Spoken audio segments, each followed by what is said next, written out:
So my name is Gina Giampaolo. I'm a designer and a front-end developer, and I specialize in user experience and building sustainable design and development systems, processes, and workflows.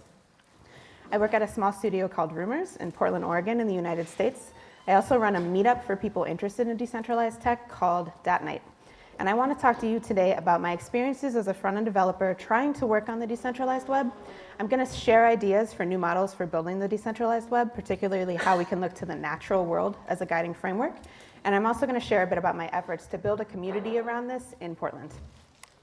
So I'd like to preface my talk with a quick thought on the power of language, which I'll also be touching on later. Specifically, I want to talk about the word technical. So Terra Nemo bills itself as a technical conference.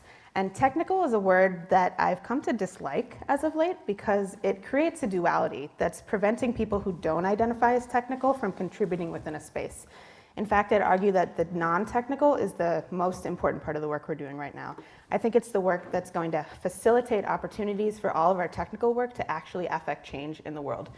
So as a front-end developer and a designer, I felt a lot of pressure before this conference to build something new that I could present here to you, to get some code up on the screen, to be in the club. But this conflicted with how I feel about what the decentralized web needs right now, which is a critical look at the processes and communities that we're building as we work in this new way. And so I wanted to share a little bit of my process in terms of preparing for this talk and explain how it illuminated some larger issues with the decentralized web right now. So in the studio at Rumors, we had been discussing a small tool for publishing quarterly updates on our website. And the further we abstracted it, the more we realized this would be a great tool to share with others for the purposes of expanding the user base of the peer-to-peer web using Beaker and Dat. It would also coincidentally be a great tool around which to structure my talk here in Berlin, so I went for it. The tool is called Collector, and the idea is simple. It renders the contents of a directory, whether they're images or text or any other kind of media. The user can customize the display of their content with a super slick content management system, publish it in Beaker, and have a lovely new home for their information without even getting close to touching the command line, configuring a server, or God forbid, thinking about Webpack. We wanted to provide new users with a tool that's style and content agnostic and a tool that's accessible to people without front-end dev experience, but extensible to those comfortable doing so via Beaker's built-in editor or their editor of choice.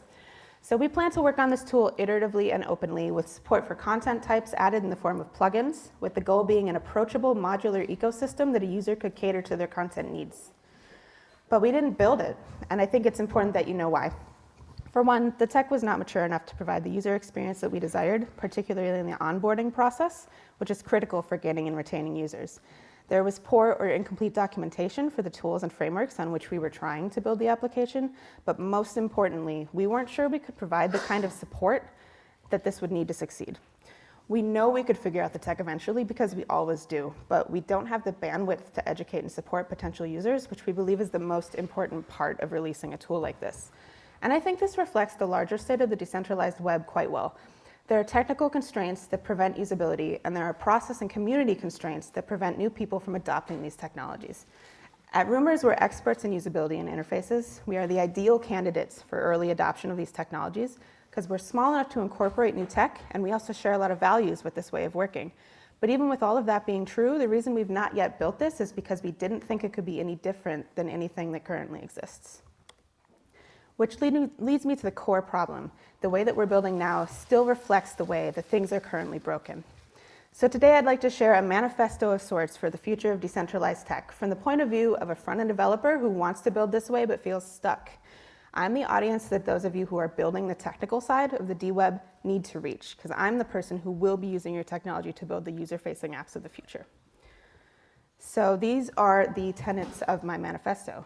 I think we need to explore new models. Today I'll be focusing on models from the natural world. We need to pioneer accessibility across all fronts. We need to demonstrate value instead of talking theory, and show, not tell. We need to value and foreground education with a special focus on how we use language. And we need to work to build and nurture communities of people working in this space, especially offline. I think that in 2019, the internet feels very broken, and it feels like a great time to be working in this space because our existing models and processes are ready for change. But even though it feels like we need to act quickly, I think it's essential that we step back now before getting caught up in the inertia of the same old way of working and thinking. So I want to talk to you today about the ways that this new way of building on the web can come out ahead. We have the opportunity to set the standards for a diverse, accessible, human-centered web, and we need to take that opportunity. So, new models. This is the thing I'm most excited to share today. I have some ideas about new models for building on the web, and I'm excited because they are all old models, maybe even ancient models. So I'm going to talk about trees. First off, I want to talk about forests and my favorite protocol, which is the Wood Wide Web. And that's actually what scientists call it. Forests are effectively cooperative systems. Trees and plants communicate with one another via large fungal networks. In fact, the largest organism in the world is a fungal network just beneath the surface of the Earth in the Pacific Northwest in the United States, in Oregon, actually, where I live. These networks are facilitated by a symbiotic or mutually beneficial relationship between mycorrhizal fungi and trees. The fungi grow on the roots of the trees and plants and provide them with water and nutrients in exchange for sugars. 90% of land plants are believed to be connected to these networks, which in practice act as sort of large neural networks that the health of the forest depends upon. In a thriving forest, there are many diverse kind of bioprotocols working together. You have your fungi, your animals, your trees, your plants, and your microorganisms. And all these protocols work to ensure the year-round success of a forest. For example, a coniferous tree, that is a tree with needles, like a pine tree or a fir tree, ferry nutrients via these networks to deciduous trees, trees with leaves, when they're not actively photosynthesizing during winter.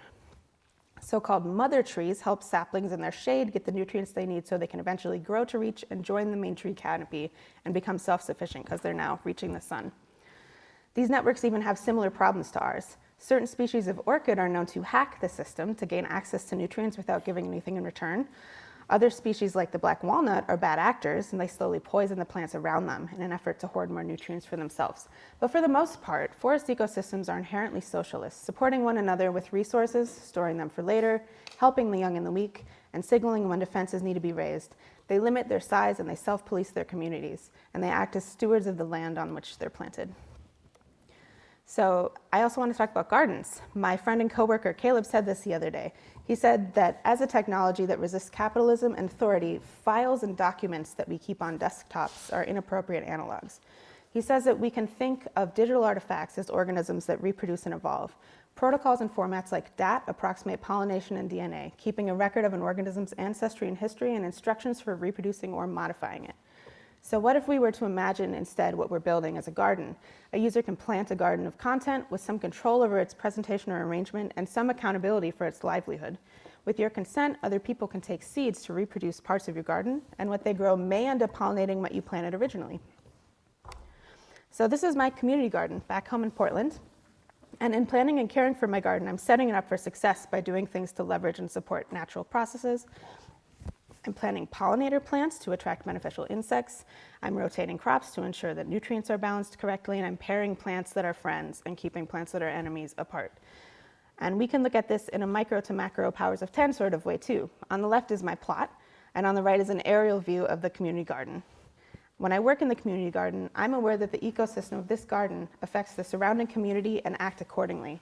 There's my plot within this space, and then you can see the plots of my neighbors and friends around me. And then in the bottom right photo, we've zoomed out a bit, and you can see the adjacent park and the elementary school, students of which work in this community garden.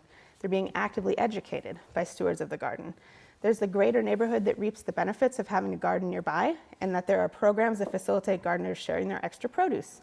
So nearly everybody's winning in this arrangement, and I think it's a great way to think about the web we're building. And I'm not only going to talk about plants, I also want to talk about human communities. I think the peer-to-peer web is a unique lens for thinking this way because it mirrors human relationships. It mirrors a conversation. It's not someone on a bullhorn announcing something to a crowd. It's direct engagement with another person. So I first learned to associate the word and concept of care with networks last year at the Decentralized Web Summit. Tae-Yoon Choi, who runs the School for Poetic Computation, gave a workshop that was transformational and amazing because I had never thought of networks in this way. He's working on a project called the Distributed Web of Care, the values being distribution instead of decentralization, care instead of control, and information instead of data. And it signaled to me that we need to be modeling on human communities. At our core, we want to form communities and share things with family and friends. So how can we build networks modeled on existing social structures? The same way that a small community is healthy makes a network healthy. Think of small businesses that are independently owned and operated and how they form the bedrock of a thriving community and local economy. These models are just as attractive in networks because networks are just people. Instead of looking at successful networks of lore, let's look at the natural world, which has been thriving and surviving for millennia, not just the past crazy 29 years of internet history. I'd also like to talk about accessibility. Accessibility is not just about providing a good experience on the front end for people with the widest range of capabilities. It's about ensuring equal access, not just to the tools that we're building, but the processes with which we're building them. A lot of the work that results in greater accessibility will be in providing paths for many kinds of people with varying levels of technical expertise. Right now, even if it's unintentional, there's a certain level of knowledge that a person needs to get started working in this way. And I think that it's important to remember that the idea of building your own everything from scratch is only romantic and enticing to a very small demographic, and it's us, it's the people in this room. But while that's freeing to you, it's overwhelming and unwelcoming to most. Accessibility is asking the question, how can we bring down the wall that keeps new contributors and new users out? So this is a quote from Alan Cooper. Computer literacy is really just a euphemism for forcing human beings to stretch their thinking to understand the inner workings of application logic, rather than having software-enabled products stretched to meet people's usual ways of thinking. This is exactly what I want us to work to redefine. I want us to flip this and reverse it. Nolan Lawson gave a talk at Offline Camp Oregon in 2017 in which he posits that tech literacy creates a two-tiered society. He argues that it's not enough to save ourselves. Terry Chadbourne at Protocol Labs wrote an article about it that summarized it as exploring the ways in which those with the most technical expertise are using their knowledge to build tools they're passionate about without successfully making the benefits clear to those around them, which leads to the creation of an exclusive safe haven for the technical elite, rather than a compelling movement to change the way technology works for everybody. Tech literacy creates a two-tiered society. It creates a group that understands and a group that doesn't. How can we work to actively dismantle this? By pursuing accessibility. And one of the things that I think is actually most important to accessibility is shifting praise, focus, in a discourse from the few to the many. In that vein, thought leaders are canceled. You heard it here first. No more thought leaders. I'm not interested in perpetuating the myth of the individual in tech. I think it's actively harmful, especially in the context of building new processes and models for making. People, or let's be real, men, like Bill Gates, Elon Musk, Linus Torvalds, Steve Jobs, and Mark Zuckerberg, we have a culture built around idolizing these individuals and thought leaders and founders. Like they're these invincible super nerds, and it's holding us back. Because this is the same attitude that obscures hundreds of years of time in the form of the work of women who built the earliest computers and networks. We need to do everything we can to ensure that history does not repeat itself. So what should we be doing again, or now? Foreground your team, not your founder. Let's do our best to avoid isolating people who think they couldn't possibly do it all, because the model they see the most often is that of the individual who went from rags to riches because of his brilliance. This prevents new talent from coming into tech, especially if you don't see anyone who looks like them at the top, or even in the middle or at the bottom. A truly equitable internet is going to be built by many teams of many experts and specialists. Remember that a forest can't thrive with just one species of tree. Stop trying to hire that mystical designer and technical writer with 10 years of full stack experience, because that person doesn't exist and truly shouldn't exist. Strive to build a varied team with distinct and specialized roles. Because we need people, plural, for the decentralized web to succeed. The software and networks of the future should be built by the many for the many, and so we need the many. We have in this room a group of super talented technical people working on these problems, and I'm confident that everyone in this room can build the future, but we need unique points of view and interesting use cases for this technology, and we can't get that in isolation. A critical part of this work will be outreach and education to ensure accessibility. And so I want to stress the value of direct outreach and training with actionable next steps for marginalized groups. We need to close the participation gap in the development of the decentralized web. We actually need to decentralize the development of the decentralized web. And how do we do that? We hire people. We hire writers and artists and illustrators. We hire anthropologists, ethnologists, linguists, activists, designers, technical writers, people of color, women and non-binary people. We need everyone in their perspective to build this the right way. Another bonus is that when we hire everybody, we can be efficient. We can make sure we're only building the things we truly need to meet the needs of the many, instead of spending precious time and energy on tools for the few. We need to show, hey, thank you. We need to show, not tell. We need to be demonstrating the value of the work that we're doing. Your theory is a lot more interesting if you show someone something they can use first. It doesn't matter if your tech is revolutionary and your white paper is blowing up on Hacker News. Like, you need to prove it. Your direct peers aren't who you need to impress here. You may say, but my stuff's not done. Like, I can't show anything yet. I think that's why we should be shifting our focus to augmentation, not complete replacement. Let's look for the ways that the tools that you're building can augment and improve the user experience for existing centralized services.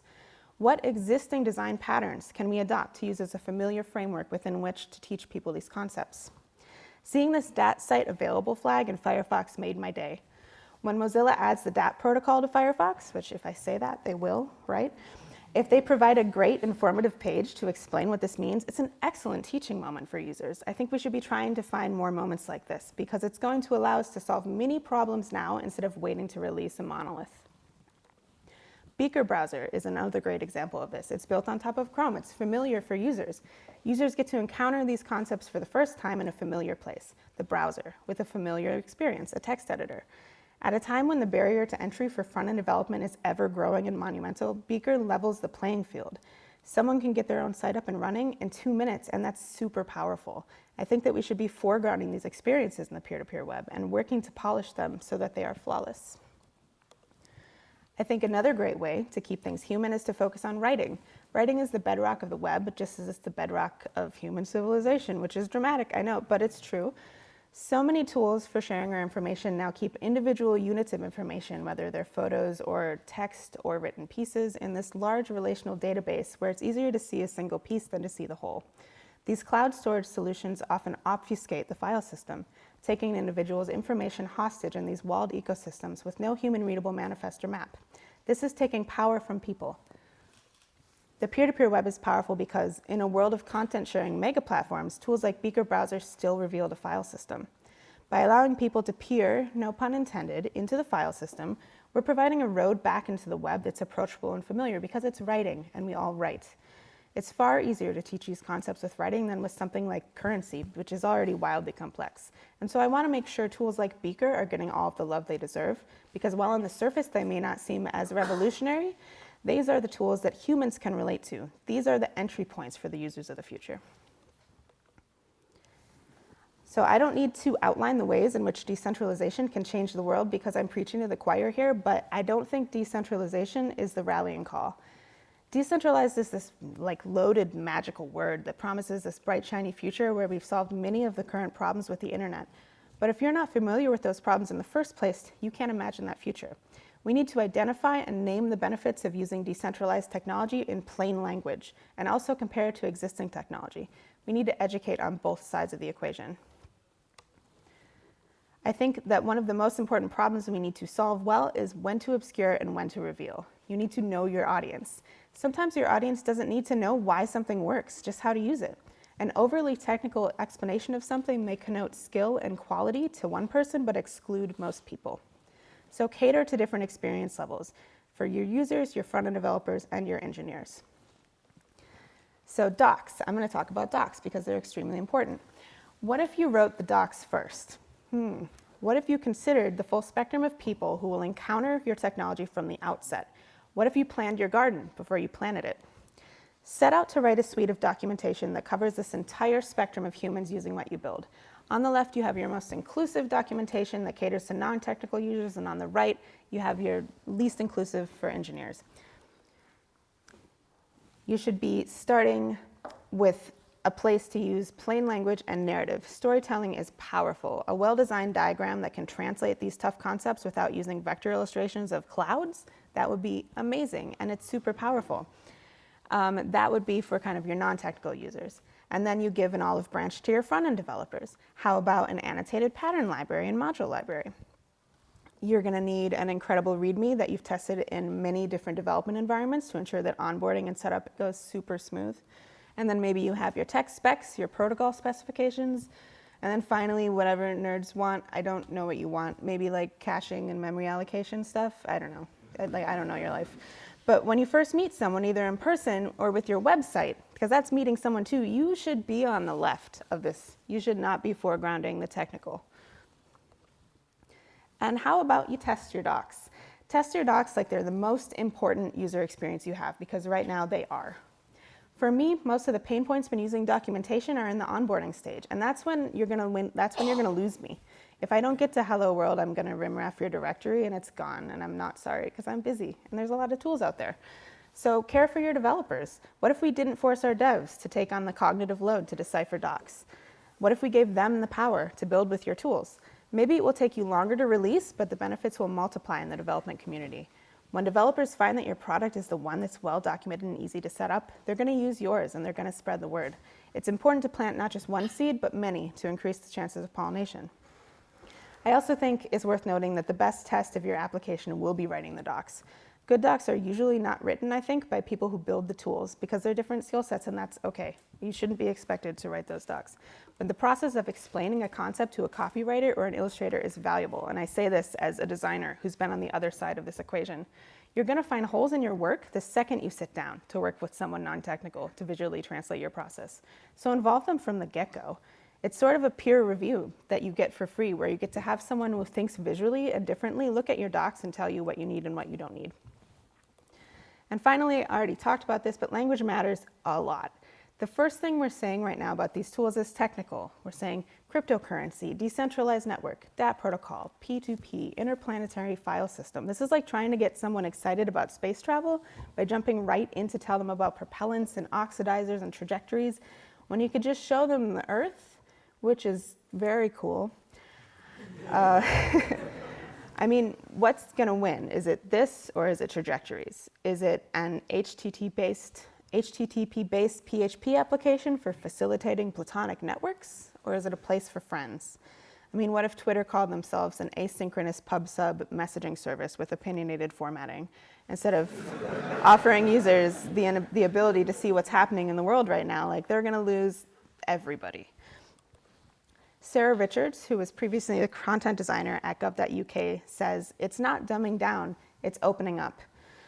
She's a big proponent of writing in clear language, and she says that we're not writing clearly because people are dumb. We're writing clearly because we respect their time, interest, and attention. Knowing how HTTP works was never important to people making GeoCities websites, but not knowing how peer-to-peer protocols work is actively preventing people from trying them, because they don't hear create on the web in 1 minute. They hear a barrage of buzzwords and acronyms. They hit a concrete wall. And when they Google these things, they don't get a straight answer about what they are. And these are real people I see in my social networks that are frustrated, and it's really preventing actual people from using these tools. And it's really just a language problem, I think. We've got this awful blend of capitalism and academia that resulted in this convoluted tech world vocabulary that's confusing at best and exclusionary at worst, and it's often exclusionary. How can we do better? Let's leverage language to move us towards a better future by rejecting terms with these bad connotations. So here's a glossary that I totally invented for you. How about instead of saying user base, we say community or group? Instead of data, we could say information. Instead of value, we could say worth. We try to distance ourselves from economic concepts. Instead of disrupt, which is inherently violent, we say augment. We focus on iterative changes because small and slow might win the race.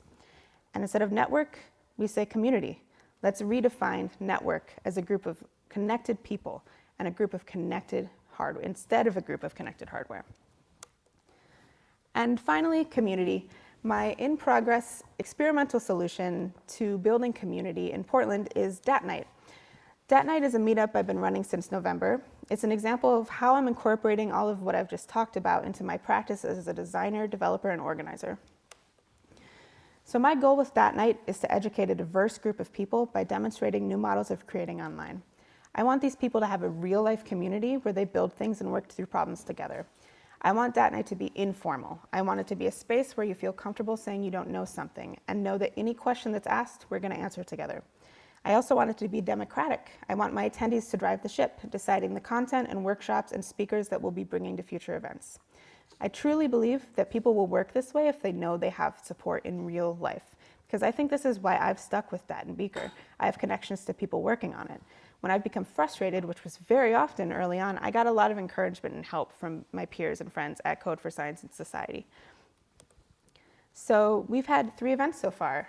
We had one in November that was more traditional with talks and a workshop. It was hosted at the Mozilla office in downtown Portland, and that's on the left up there.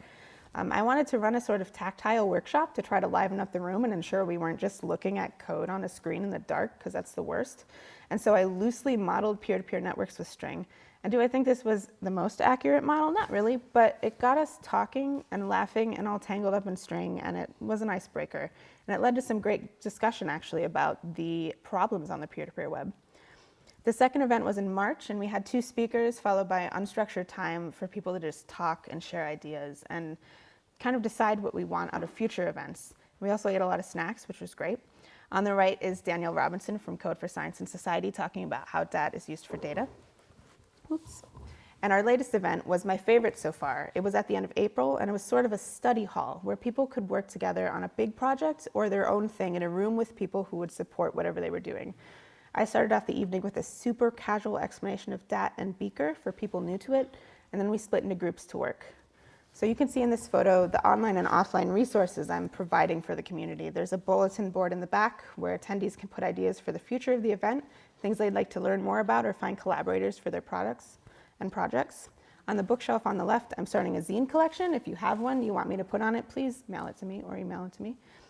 On the right, there's a Raspberry Pi that's going to serve as a resource hub and an always-on peer that represents our community of people building on the decentralized web at DAT Night. And I might use it to stream eventually if I can figure that out. So if you can help with that, also find me. To be honest, the hardest part of this event is getting people to go home at the end of the night, because this one was 3 hours long and I really wanted to go home. But I just didn't want to interrupt the conversations because I was so excited to have people excited about this stuff too. I do need to learn how to end the event, so maybe let's turn the lights off. I think the most important thing that I'm doing with DAT Night, though, is to listen to what the community wants. At the second event, I asked our attendees to write down what they want from an event like this, and at the third event, I did at least 5 of the things that they wrote down. The people that come aren't just engineers and developers. We have illustrators, artists, authors, and activists in attendance. Also, last time a cowboy came, and I don't know why or how he found it. It was really confusing, but he seemed to have a really great time, so that's cool. I also didn't know cowboys existed anymore, but they do, and they're coming to my event. So that's DAT Night. It feels less like a tech meetup right now and more like a future meetup, and I'm really excited to grow it even more this summer. And I want to offer anyone some resources if you want to get a meetup like this going where you live, I would love to talk to you. It's really not that difficult. Please start one where you live. You don't have to be an expert. If you build it, they come. And so this is a call for collaborators. I wanted to use my voice in this space to seed the discourse with these ideas and reinforce them even if they were already here. In 2019, we have all this beautifully compact and elegant technology like phones, which conceal this unbelievable power and processing power and complexity in like a rectangle you hold in your hand. And they're filled with these magical cloud services that provide all kinds of instant gratification and global connection. My point is that computers made it out of the garages of nerds and into our hands and our pockets. And you're not going to appeal to people by looking backwards. If you think that foregrounding the technical is going to help us move forward, then you're mistaken, because you're going to be up against Apple and Amazon and Google, who have polished their products so much that we can't even see our own human reflections in the glare. What we can do differently with the distributed web is to reach out to humans. Don't talk down to them by obscuring privacy-infringing technology behind shiny user experience and constant hardware releases. Let's work together to find the midpoint between Alexa, iPad, Facebook, and Instagram, and DAT, IPFS, the blockchain, and cryptocurrency. Let's let people back in by using accessible language, diversifying, educating the public, and relentlessly pursuing new models of creating online. We can build this beautiful thing together that's entirely new, so let's do it. All right, that's it. Thank you very much.